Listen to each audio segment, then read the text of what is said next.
J'étais en train de mettre mon manteau pour aller au dîner du dimanche chez ma fille. Puis mon avocat m'a envoyé un texto, « Appelez-moi maintenant ». N'y allez pas. Ce qu'il m'a montré sur son plan a tout changé. Mes mains tremblaient en regardant mon téléphone. 3 appels manqués de Gérald, mon avocat. Puis un texto qui m'a glacé le sang. Astérisque Tom, appelle-moi maintenant.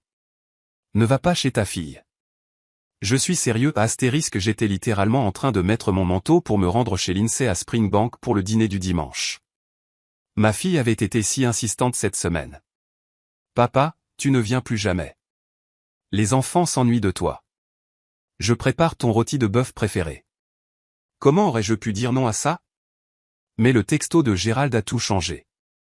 Je me suis rassis sur mon canapé en cuir, celui que Margaret et moi avions choisi il y a 32 ans lorsque nous avons acheté cette maison à Mount Royal.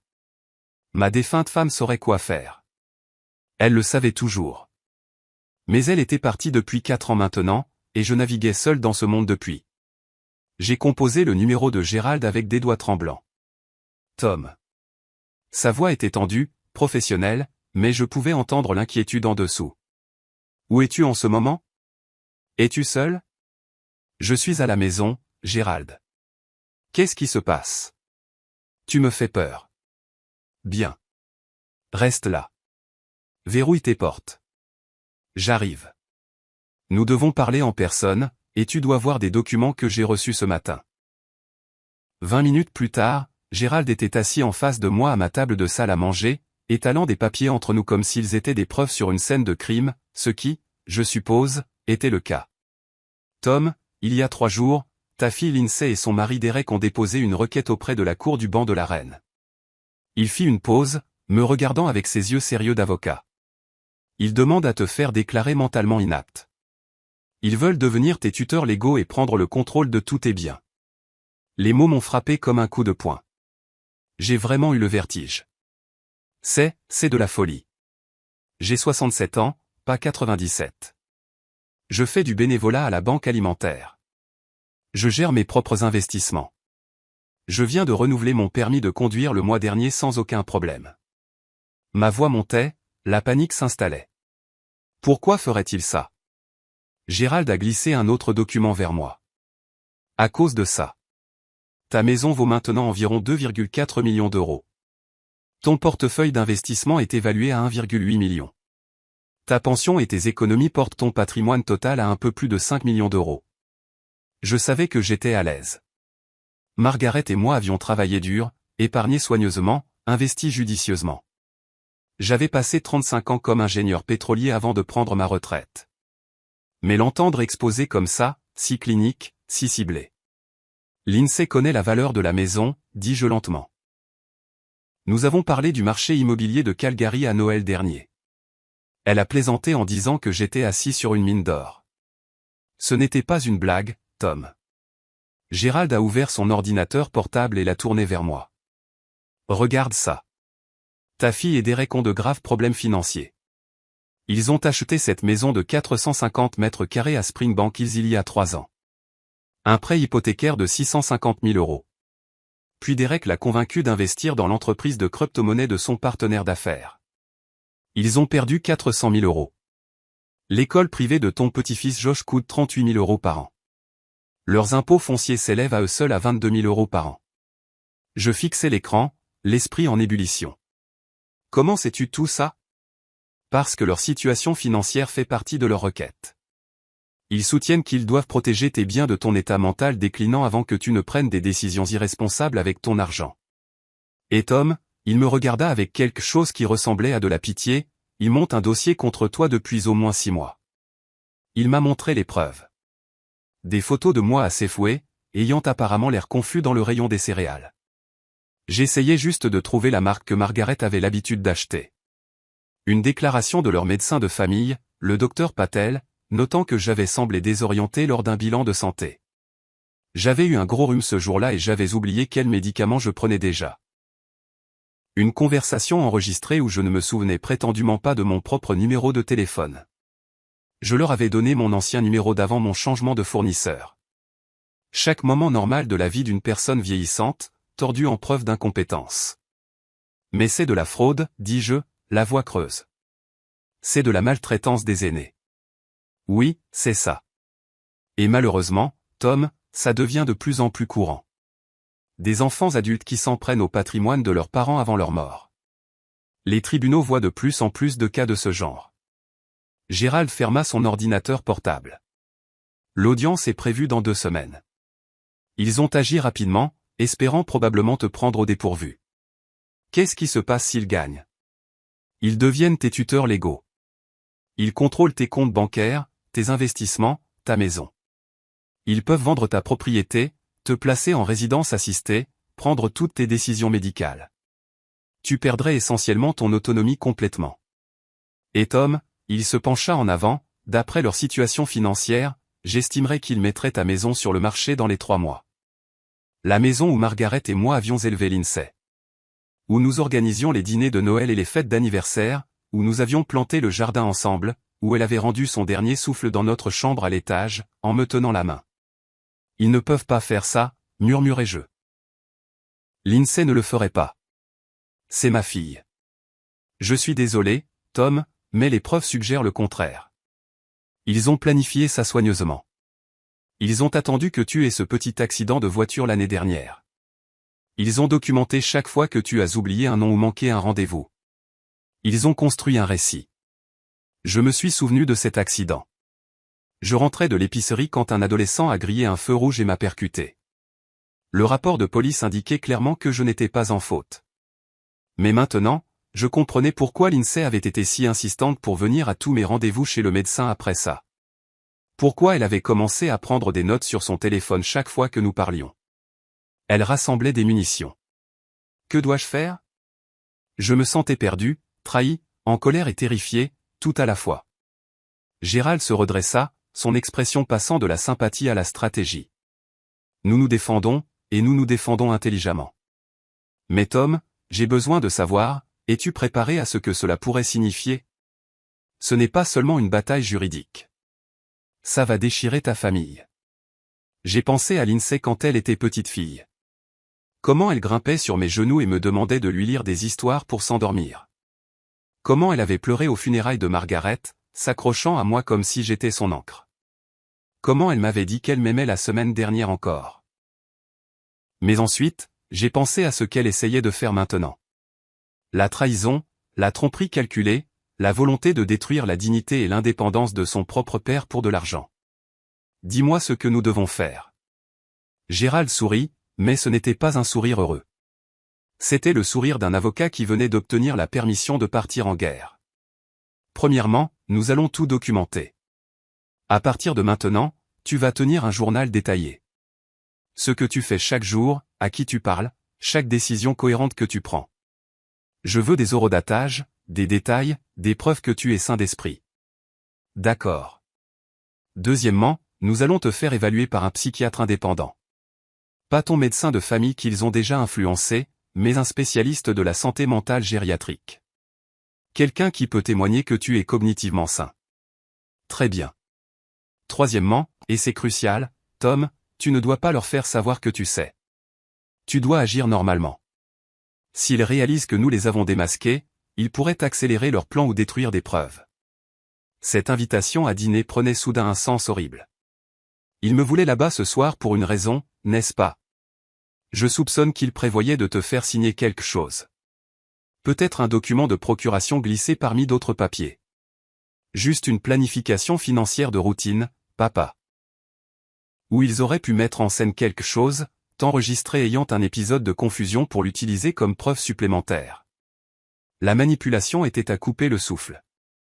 Comment a-t-elle pu me faire ça? Les mots sortirent brisés, et je réalisai que je pleurais. 67 ans et mon propre enfant m'avaient réduit aux larmes. Gérald posa une main sur mon épaule. Je pratique le droit depuis 30 ans, Tom. J'ai vu ça trop de fois. L'argent change les gens. Ou peut-être révèle-t-il qui ils étaient vraiment depuis le début. La semaine suivante, j'ai suivi les instructions de Gérald à la lettre. J'ai tenu des journaux détaillés, notant tout, de mes temps de mots croisés du matin à mes quarts de bénévolat à la Banque alimentaire de Calgary. J'ai rencontré le docteur Sarah Chen, une psychiatre gériatrique qui m'a fait passer une batterie de tests cognitifs. J'ai obtenu des résultats bien supérieurs à la moyenne pour mon groupe d'âge.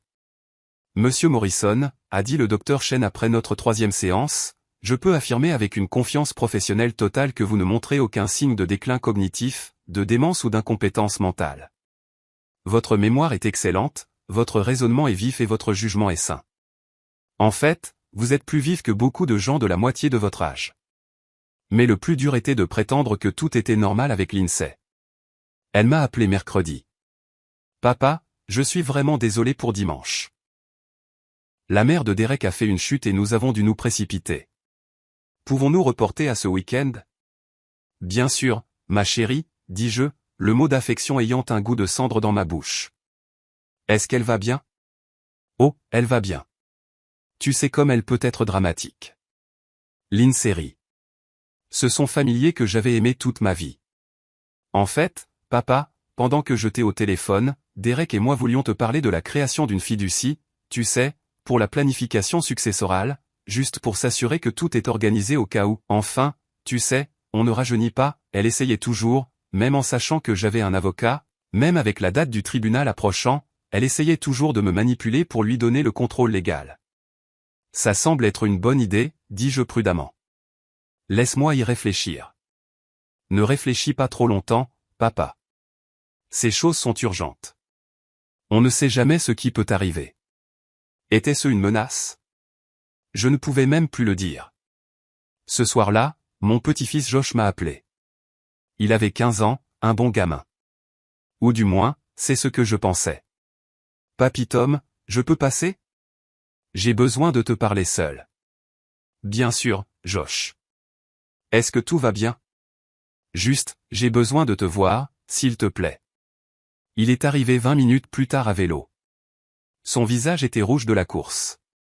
Il avait l'air effrayé. Papy, je dois te montrer quelque chose, mais tu dois me promettre de ne pas dire à maman et papa que je te l'ai dit. Mon cœur se serra. Josh, qu'est-ce que c'est?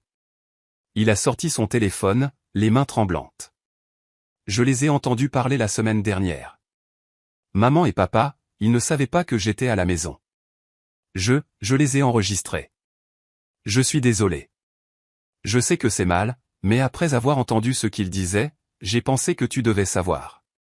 Il a appuyé sur lecture, et la voix de ma fille a rempli ma cuisine, je te le dis, Derek, l'audience est dans 2 semaines. Gerald Morrison est peut-être son avocat, mais nous avons la déclaration du docteur Patel. Nous avons les photos. Nous avons tout documenté. La voix de Derek a répondu, et si ton père se bat? Avec quoi? Nous avons été systématiques. Chaque oubli, chaque rendez-vous manqué, chaque fois qu'il a semblé confus. Le juge verra un schéma de déclin cognitif. Et même s'il essaie de se battre, ça lui coûtera des centaines de milliers en frais de justice. Quand ce sera fini, il ne restera plus grand-chose de la succession de toute façon. Et si nous gagnons, astérisque quand astérisque nous gagnerons, la maison sera mise en vente immédiatement. Même sur ce marché, nous devrions empocher 1,8 million une fois l'hypothèque remboursée. Ça résout nos pertes en crypto-monnaie et nous remet à zéro. Ensuite, nous liquidons son portefeuille d'investissement, remboursons notre propre hypothèque, et mettons en place la fiducie pour l'éducation de Josh. Et ton père? Où ira-t-il? Une pause. Puis la voix de Lindsay, plus froide que je ne l'avais jamais entendue. Il y a une charmante résidence assistée à Airdrie, bien moins chère que Mount Royal. Il ira bien. Il ne verra même pas la différence assez tôt. Josh pleurait maintenant, silencieusement, des larmes coulant sur son visage. Papy, je suis tellement désolé. Je ne savais pas quoi faire. Je t'aime. Et il parle de toi comme si tu étais déjà, comme si tu n'étais même plus une personne. J'ai serré mon petit-fils dans mes bras. Ce gamin courageux qui venait de trahir ses propres parents pour protéger son grand-père. Tu as fait ce qu'il fallait, Josh. Tu as fait exactement ce qu'il fallait. Vont-ils vraiment prendre ta maison? La maison où toi et mamie avez vécu? Pas si je peux l'empêcher, mon grand. Pas si je peux l'empêcher. J'ai appelé Gérald immédiatement. Quand il a entendu l'enregistrement, il est resté silencieux un long moment. Tom, ça change tout. C'est une preuve directe de fraude et de maltraitance des aînés. Avec cet enregistrement, nous ne nous contentons pas de nous défendre contre leur requête. Nous passons à l'offensive. Qu'est-ce que tu veux dire? Je veux dire que nous déposons une demande conventionnelle. Fraude, tentative d'exploitation financière d'une personne vulnérable, complot en vue de commettre un vol. Et Tom, nous allons nous assurer que chaque juge de la cour du banc de la reine sache exactement ce que ta fille a essayé de faire. L'audience est arrivée plus vite que je ne le voulais. J'étais assis dans la salle d'audience avec Josh à côté de moi, sa main dans la mienne. De l'autre côté de l'allée, Lindsay et Derek étaient assis avec leur avocat, un homme à l'allure lisse dans un costume cher. Lindsay n'osait pas croiser mon regard. La juge Maria Rodriguez présidait. Elle avait la cinquantaine, des cheveux gris acier et une expression qui suggérait qu'elle avait tout vu. L'avocat de Lindsay a commencé, présentant leur cas. Les photos, les notes du docteur Patel, la documentation de mon prétendu déclin. Il a brossé le tableau d'une situation tragique. Une fille aimante essayant de protéger son père défaillant de lui-même. Votre honneur, Monsieur Morrison est clairement dans les premiers stades du déclin cognitif. Sa fille, Madame Morrison Fletcher, essaie simplement de s'assurer que le patrimoine substantiel de son père est protégé et géré de manière responsable avant qu'il ne prenne des décisions qui pourraient compromettre sa propre sécurité financière. Puis ce fut au tour de Gérald. Votre honneur, j'aimerais présenter l'évaluation psychiatrique du docteur Sarah Chen, réalisée la semaine dernière. Le docteur Chen n'a trouvé aucune preuve de déclin cognitif. En fait, M. Morrison a obtenu des résultats supérieurs à la moyenne pour son groupe d'âge dans tous les domaines de la compétence mentale. Il a soumis le rapport. La juge l'a lu attentivement. J'aimerais également présenter des preuves que Madame Morrison Fletcher et son mari ont systématiquement documenté des comportements normaux de vieillissement et les ont présentés comme des preuves d'incompétence. La confusion a s'effouée, Monsieur Morrison cherchait une marque spécifique de céréales. La désorientation au bureau du docteur Patel, il avait la grippe et une fièvre de 38,3. Le numéro de téléphone oublié, il avait récemment changé de fournisseur et s'adaptait encore au nouveau numéro. Gérald a méthodiquement démantelé chaque élément de leur preuve.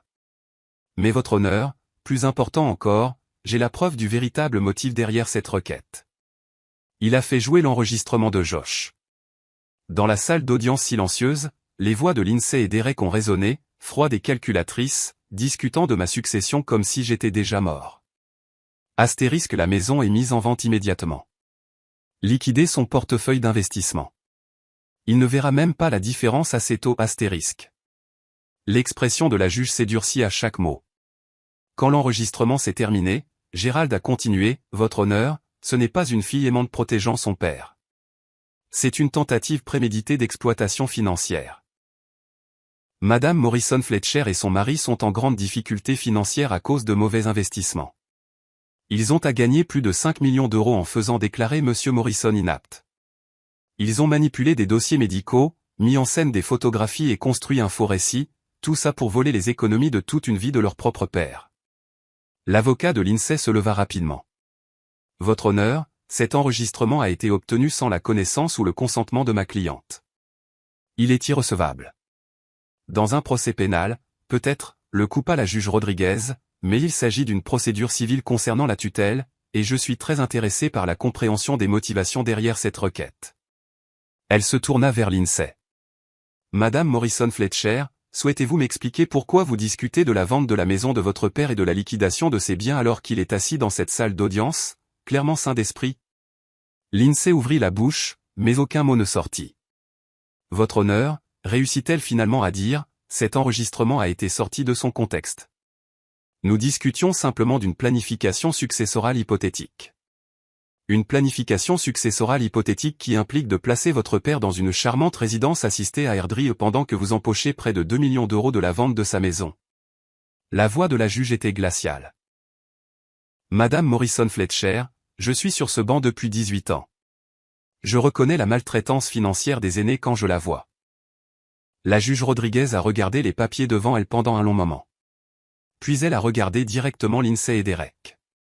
Je rejette cette requête avec préjudice, ce qui signifie qu'elle ne peut pas être redéposée.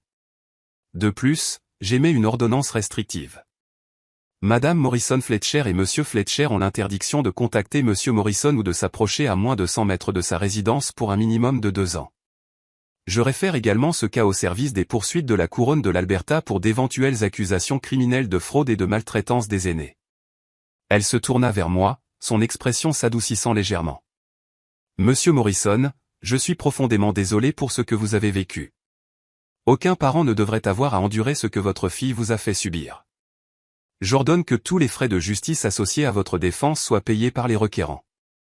De plus, je vous recommande d'envisager de mettre à jour votre plan successoral pour vous protéger de toute tentative future de manipulation.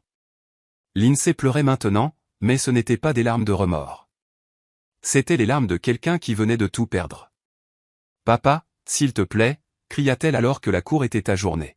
« Papa, tu dois comprendre. » Je me suis retourné pour la regarder une dernière fois. Ma fille, la petite fille à qui j'avais appris à faire du vélo, que j'avais accompagnée à l'hôtel à son mariage, que j'avais cru connaître.